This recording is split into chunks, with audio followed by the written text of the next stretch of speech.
Our final speaker of the day is Anissa Abi-Dargham from Stony Brook University, talking on dopamine and schizophrenia from molecules to behavior.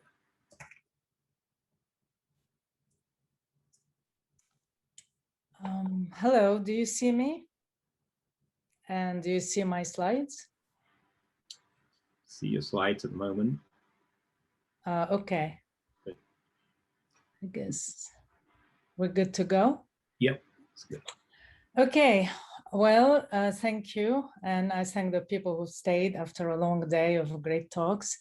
I want to thank the organizers for putting together a second ViDA conference. I loved the first one because it was such a break from the dark days of COVID. Back then, it was like the first virtual conference and was really a breath of fresh air. And it's really nice that you continue this tradition. I'm also very happy to be part of it. So what I'm gonna do now is really switch gears to a very messy species and not the humans.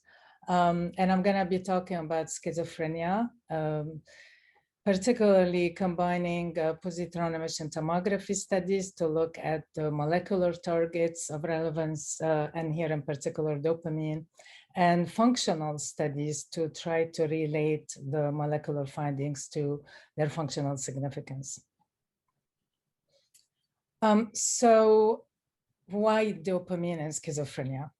Lots of evidence incriminating dopamine. The first one is the fact that the only drugs we have are all strictly D2 drugs.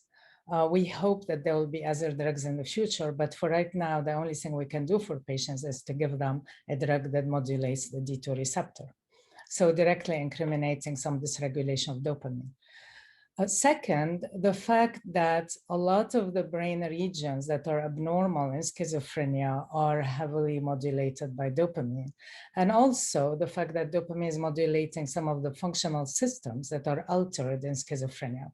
So for example, cognition, motivational systems, sensory motor systems, all of those are affected. And obviously, you've been hearing about it, dopamine modulates the cortical, basal ganglia, thalamocortical loops that are essential across all these functional domains and that are affected.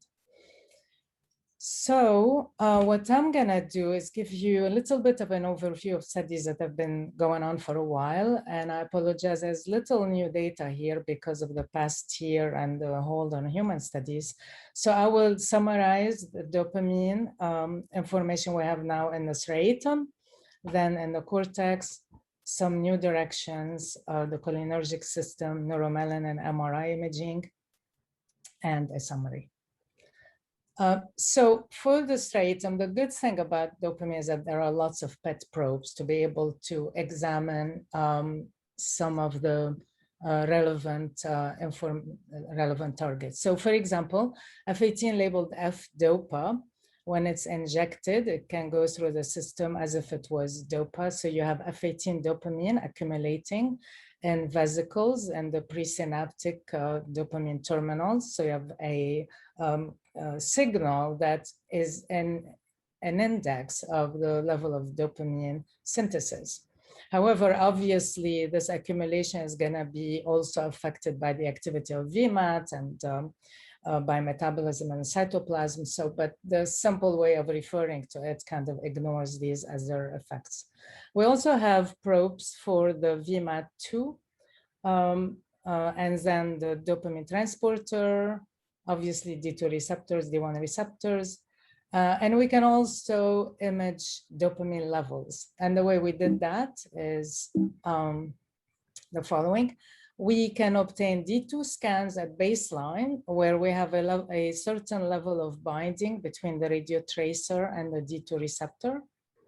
And then we can modify the levels of dopamine in the synapse by giving an amphetamine challenge, which produces a massive release of dopamine in the synapse. Now more D2 receptors are gonna be occupied by dopamine, some will be internalized.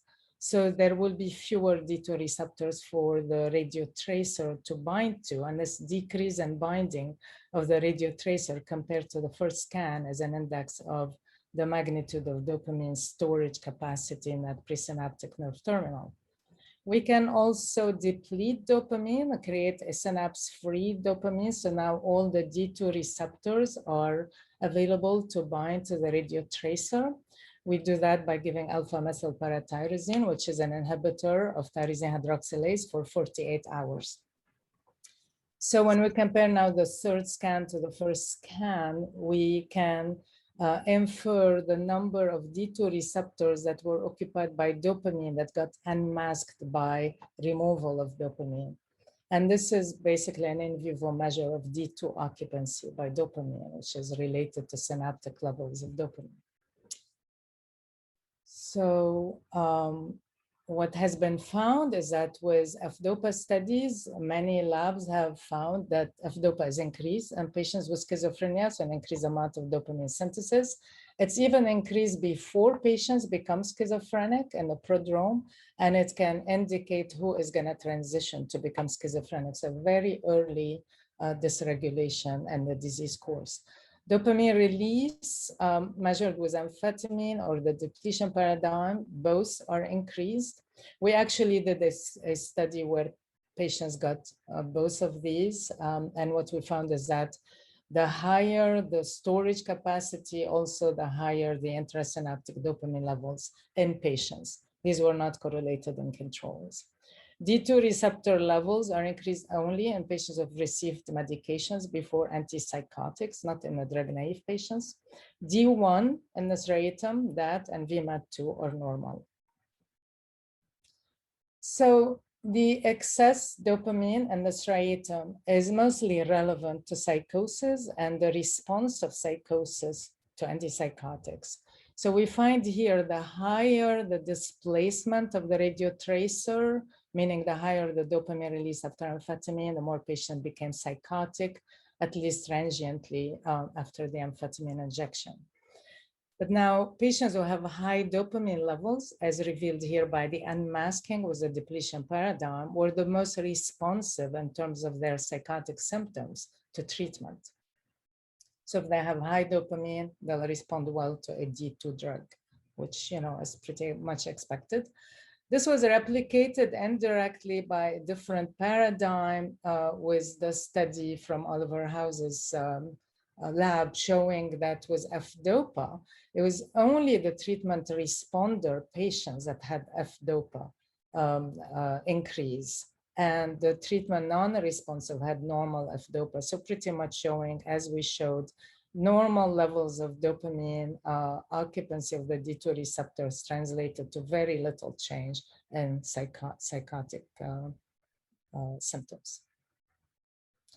Where in the striatum is the biggest dysregulation of dopamine? We find, as you see here in blue are the patients and in white are the controls. This is the amount of unmasking of D2 by the AMPT, the depletion paradigm.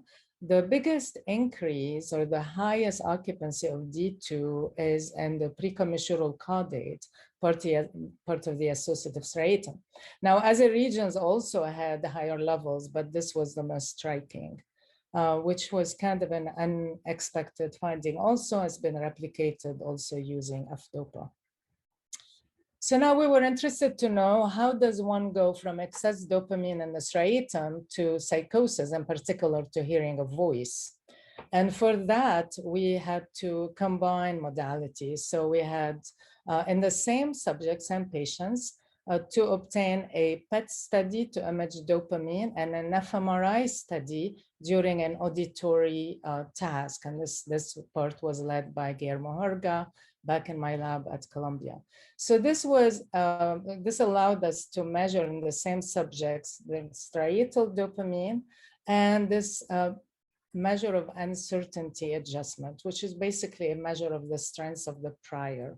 And this is based on the Bayesian model of perceptual inference. Basically, if you have a context where you're hearing very predictable, similar duration tones or noises, then hearing a longer noise will be perceived as shorter because the context has created some kind of an expectation, that's what we call the priors, that is very strong, that is kind of overpower the sensory stimulus that is represented here. While if the context is very variable, the tone is sometimes short, sometimes long. Now the stimulus or the target tone is going to be perceived more accurately.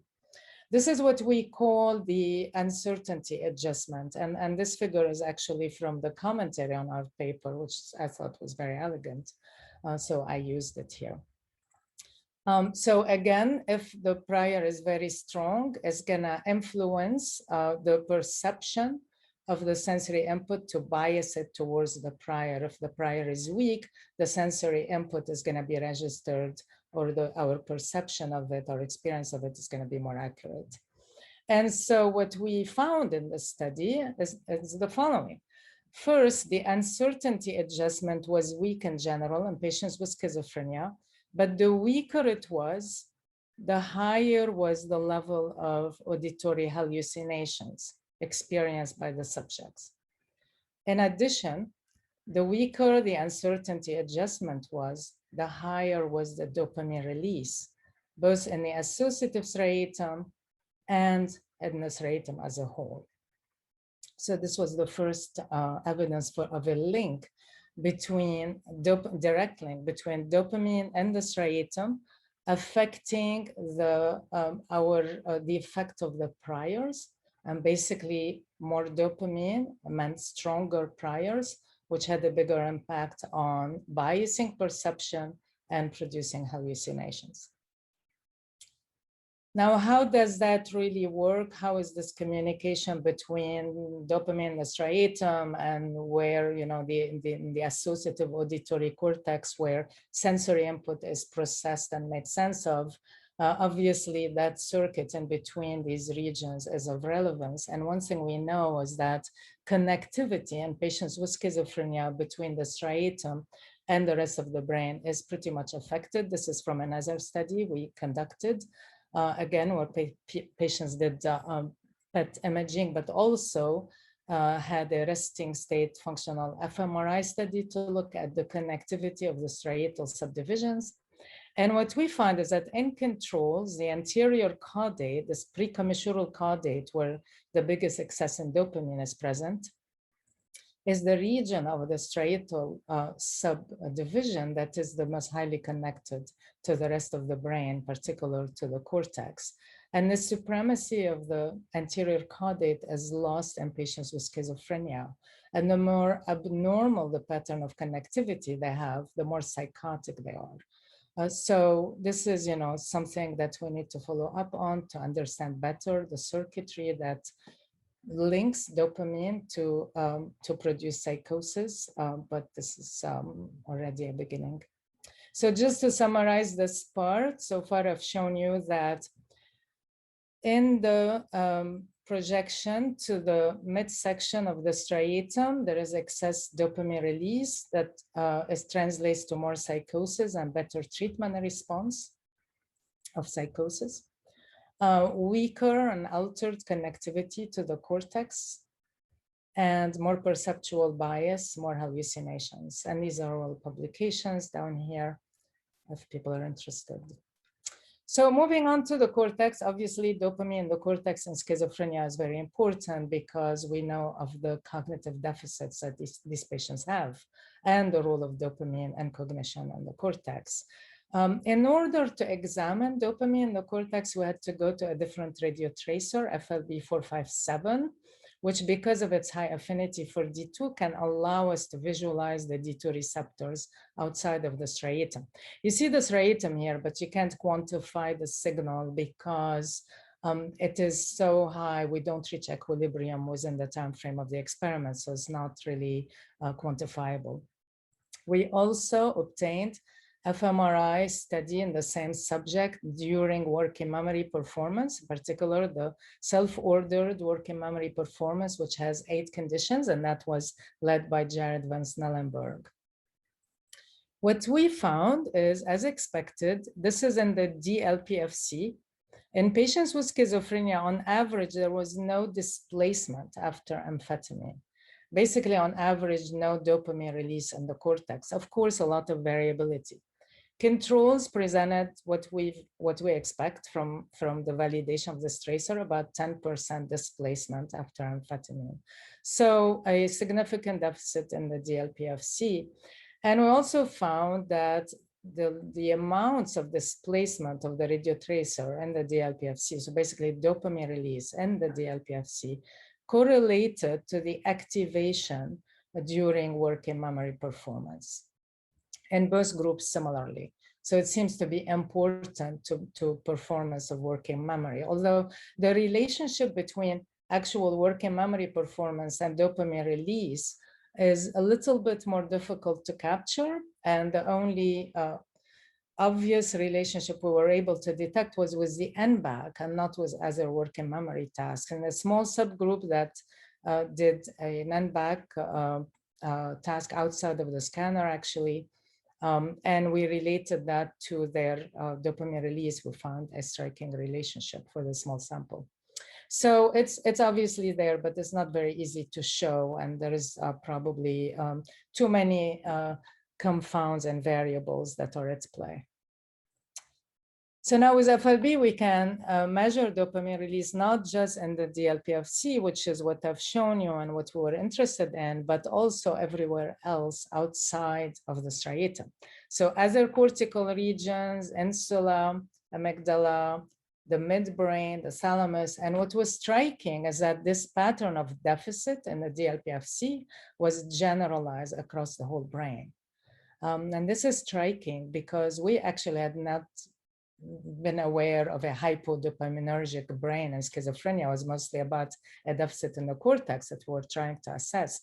And so if you think about schizophrenia as mostly a hypodopaminergic brain, with the exception of this small subcortical area, which is the striatum, where there is an excess in dopamine, and it just gives you the full picture and in a way, the kind of the paradox and the difficulty in treating. In particular, what I want to point out to you here is the midbrain. The midbrain showed a profound deficit in dopamine release.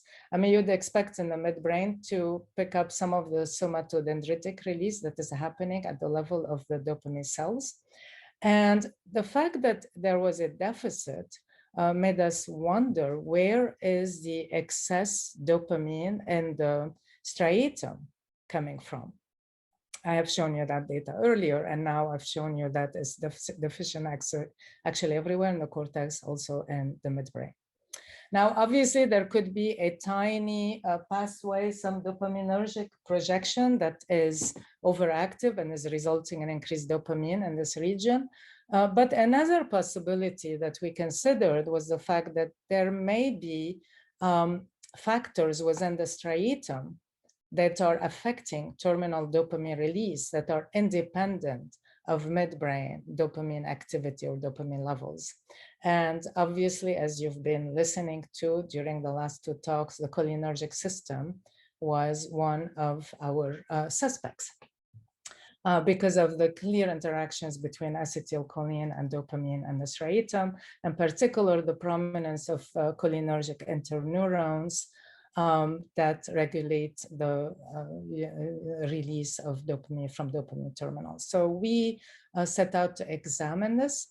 There are also obviously cholinergic projections from nuclei within the basal forebrain and also the midbrain onto all other regions that are of interest. And there's a long history of interest in the cholinergic system in schizophrenia, where alpha-7 nicotinic agonists have been tried with some positive results. Also muscarinic agonists have been tried and are actually being retried again. The xanomeline M1, M4 agonists had given some initial good results, but had a lot of peripheral side effects. So now it's combined with a peripheral muscarinic antagonist and being revisited and retested by the Karuna Pharmaceuticals. And also physostigmine has been reported in some old literature to improve hallucinations. Scopolamine, an M1 antagonist, was shown to cause hallucinations in this older literature. So this gave us enough rationale to try to examine the cholinergic system with PET.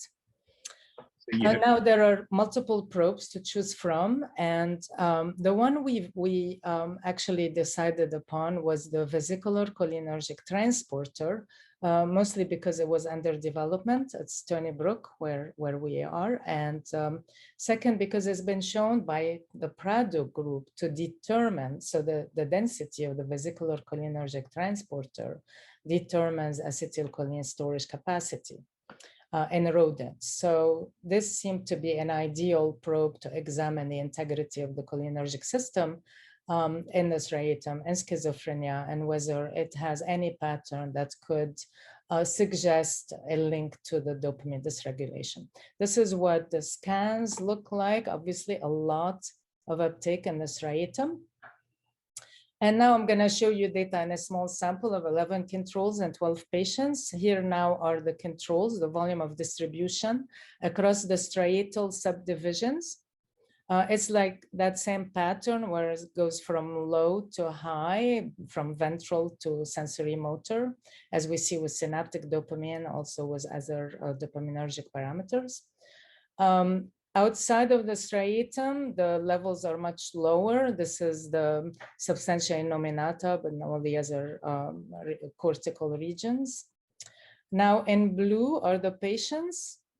Not much difference, neither in the striatum nor in extrastriatal region. So no abnormality in expression of the vesicular cholinergic transporter that would suggest that the cholinergic system may be driving the dopaminergic abnormality at this point. However, we have the following observation that we need to make sense of and maybe follow up on. So this is a representative region, the anterior cingulate, but this is kind of a pattern that we saw in all cortical regions, which is the fact that the lower the vesicular cholinergic transporter, the better was the cognitive performance across all these domains. So we would have expected that low vesicular cholinergic transporter would translate towards cognition, but we see the opposite. And in my mind, this kind of brings up the point that we need to understand what's going on the postsynaptic side. Is there something there that we need to know about that would explain such a paradox? So more on this and more to follow in later years. The last thing I wanted to kind of touch upon is the fact that, after doing all these dopamine studies using PET and schizophrenia and understanding that is essential to risk for schizophrenia, essential to treatment response, essential to psychosis, we wanted to have a potential biomarker so that these kind of investigations of clinical utility could be disseminated. So again, working with a great scientist in my lab at Columbia before moving to Stony Brook, Guillermo Herga, he worked out this new methodology, or validated the methodology to examine with MRI neuromelanin, which is basically the accumulation over a lifetime of dopamine, and the substantia nigra VTA could also be detected in locus coeruleus.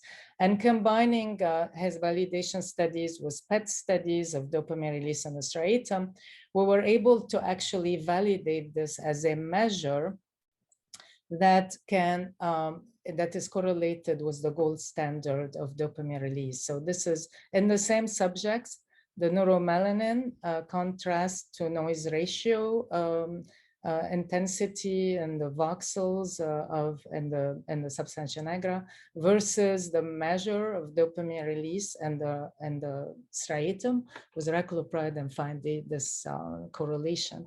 In addition, neuromelanin and the nigra was able to also detect the severity of psychosis, both in patients with schizophrenia and in patients at risk. So it seems to be a measure that can tell us about the amounts of dopamine and the striatum, and also their functional significance in terms of psychotic vulnerability. More on this, lots of studies are being done now currently testing it as a marker for risk and as a marker for treatment response. Now I want to end by referring to a great piece of work that was done by Eleanor Simpson and Christophe Kellendonck and Eric Kandel, that was inspired by these findings of excess dopamine in the striatum, where they created a transgenic mouse that has an increase of 15% expression of D2 receptors in the dorsal striatum during development, and examined the effects of this transient developmental increase in D2 signaling in the striatum on the rest of the circuitry and on behavior, and found that there are profound effects in the cortex on dopamine and GABA and the midbrain on NMDA expression on dopamine cells, and even on these bridging collaterals between the go and the no-go pathway that you just heard about in the previous talk, where these bridging collaterals were increased. So a lot of effects, some of them reversible, some of them not reversible. And the reason I mention this is because we've always kind of traditionally thought of dopamine and schizophrenia as kind of like the end point result of many other way more important alterations and GABAergic and glutamatergic systems, etc., that basically lead to a dysregulation of dopamine. And what was interesting here is that it suggests that at least in some scenarios and some patients, the opposite may be happening, where dopamine dysregulation is a kind of a primary initial step that leads to a kind of a messing up of the development of the circuitry. And so to put all that together, it's possible that during development, there are genetic susceptibility factors that affect the development of the dopamine system, and also environmental factors that may make the brains more, at higher dopamine levels, such as exposure to drugs, urbanicity, stress, inflammation, etc. So basically, mess up with the dopamine system, and that could potentially lead to an altered development of molecules and cells and neural circuits with abnormal regulation of neurotransmitter release, abnormal connectivity, efficiency, synchrony. And then at some point, at kind of this critical, vulnerable time, age of transition, there is an additional dysregulation of presynaptic dopamine that brings about the schizophrenia onset.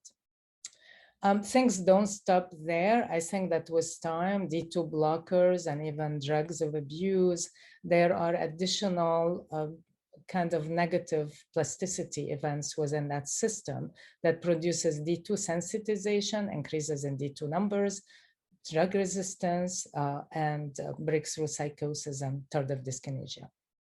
So, it's obviously a lot of, some of this is well established, and some of it is speculative and needs to be demonstrated with additional work.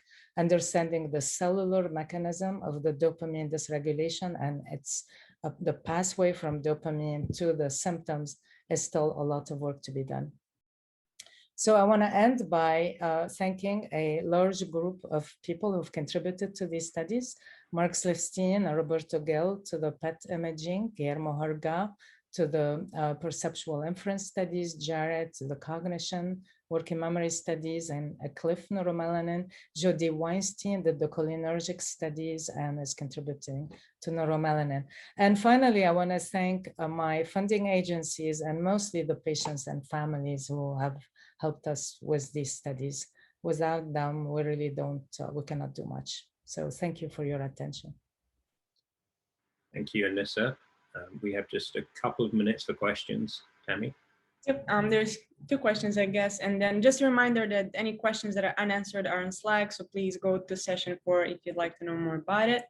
Thank you for this wonderful talk. And so the first question is, great talk.